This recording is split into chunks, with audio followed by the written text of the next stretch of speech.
خوشگله بابا. این چیه؟ این چیه اینجا؟ این چیه این زیره؟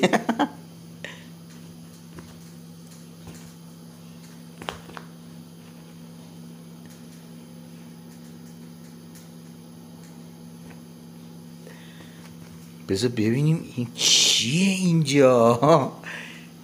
سلام. نگاه کنی این فقط دوست داره از این زیر حمله کنه. نگاه کن. بذار این بکشم روش. بیا.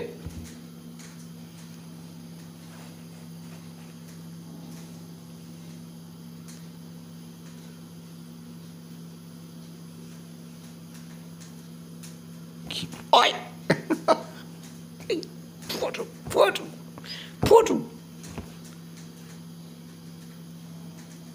خوشگله بابا. کیه؟ آخ آخ آخ آخ دستم.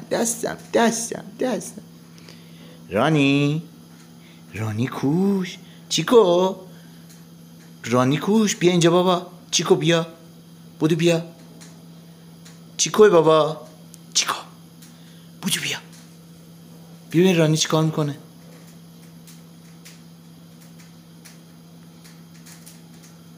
رانی ببینمت.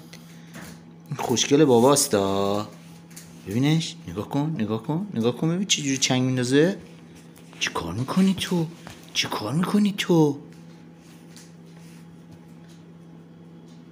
یه بوس بده ببینمت.